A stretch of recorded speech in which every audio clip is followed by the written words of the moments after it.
faut pas de disco. Hein? Il était question du salon de l'agriculture. Vous allez retrouver ça dans les magazines de cette semaine. Oui. Et une filière qui est à la fois traditionnelle et d'avenir pour les agriculteurs. Si je vous parle herbes et aromates et que je vous demande de quelle région française ça vient, c'est pas le Nord-Pas-de-Calais évidemment, c'est les herbes. C'est plus au sud peut-être. Oui, c'est les herbes de Provence. Les herbes de Provence sont l'objet, d'un reportage dans Le Chasseur français. Ils sont allés à Traits, près de Marseille, où dès la descente de voiture, un parfum envoûtant envahit vos narines, écrit le journaliste. Les herbes de Provence qui ont failli disparaître. Pourquoi? Parce qu'il y a de moins en moins de moutons. Quel rapport allez-vous me dire entre les moutons et les herbes de Provence? Le mouton broute autour de la botte de thym, si vous voulez. Et le thym s'épanouit mieux. S'il n'y a pas de mouton pour brouter les mauvaises herbes, le thym périt. Il fait le ménage. Voilà, il fait le ménage. Donc pour enrayer la disparition de ces aromates, il a fallu qu'on se mette à cultiver le thym à partir des années 60 et 80, qu'auparavant on cueillait parce qu'il poussait tout seul. Désormais, les hauteurs de l'arrière-pays provençal cultivent donc aussi l'origan, la sarriette. La production française est la meilleure, nous dit le chasseur français. Il ne faut pas la confondre avec les herbes qui viennent d'autres pays méditerranéens. Les fausses herbes de Provence, elles sont un peu plus grises, elles sont d'une couleur moins verte. La vraie herbe de Provence, même dans le bocal, elle se tient avec une certaine verdeur. Vous voyez, l'article donne d'ailleurs les marques de la vraie herbe de Provence. Vous trouverez tout ça dans le chasseur français. Je passe du sud au nord, avec une spécialité dont les Suisses et les Scandinaves sont friands. Faites vous-même votre muesli.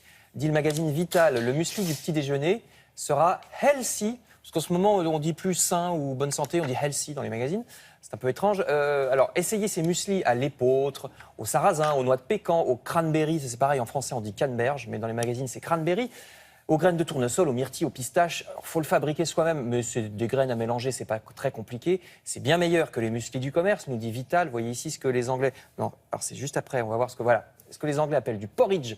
Ça aussi, Vital vous donne la recette. Merci Vital. Et comme après tout ça, on sera en pleine forme, pensons aux choses de l'amour. Oui, non. Alors c'est un reconstituant après les choses de l'amour. Avec On le est en magazine... pleine forme après le muesli ou après le... Je sais pas, l'un ou l'autre. C'est soit un reconstituant, soit ça vous met en train. Non, qu'est-ce qu'il faut prendre d'abord? C'est ce qu'on veut. C'est ce qu'on veut. C'est ce qu'on veut. Donc, muesli, après on discute. Voilà.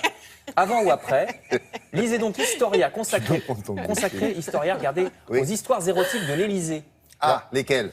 Dans le passé, pas maintenant. Il s'agit des présidents de la République du passé, ou même avant les présidents de la République, parce que l'Élysée est un vieux palais construit au début du XVIIIe siècle. Il fut la résidence de Madame de Pompadour, que vous voyez ici, favorite de Louis XV. Il abrita de nombreuses amours. Les Champs-Élysées tout proches, à l'époque, étaient des bosquets propices aux amours clandestines, où les messieurs rencontraient les dames dans les taillis. L'Élysée accueillit ensuite Napoléon III. Alors lui, il fut un peu mufle, parce qu'il était au départ avec cette dame, Madame Howard, qui est une Anglaise. Avant d'être marié?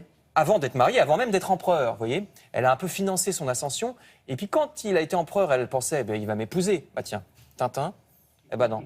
Quel mufle, il a laissé tomber alors qu'elle avait vraiment financé son ascension. Puis il a épousé, comme on sait, Eugénie. Eugénie de Montijo. Montijo. L'espagnol, il change. Oui, puis elle était de quelque chose. Elle était Madame Howard, simplement, c'était moins bien. Histoire également... Riche.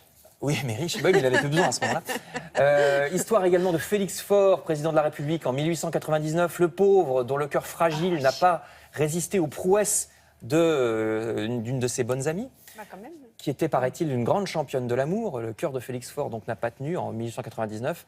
Tout ça est dans Historia spécial érotisme. Rappelez l'anecdote, même pour ceux qui la connaissent. C'est-à-dire que le président Félix Faure étant à l'agonie après les prouesses amoureuses que voici, on attrape un curé qui passe dans la rue, on lui dit le président se meurt, venez lui donner l'extrême onction. Il demande mais a-t-il toujours sa connaissance? Et on répond au curé non, rassurez-vous, elle est partie par l'escalier de service. C'est un mot, on ne sait pas si c'est vrai, c'est bien raconté. On la raconte toujours. Est-ce qu'il avait mangé du muesli? Oui, forcément. Alors il s'est tout fait avec le muesli et avec la copine. Avec la dame. Et je termine. Alors justement, à propos du pauvre Félix Faure qu'on retrouve à mort, voyez ce numéro hors série de Science et Vie Junior sur la police scientifique. Vous apprendrez tout sur les policiers scientifiques qui ne ressemblent pas à ceux des séries américaines. C'est pas des dames à la coiffure impeccable qui arrivent sur les scènes de crime en basket et en jeans.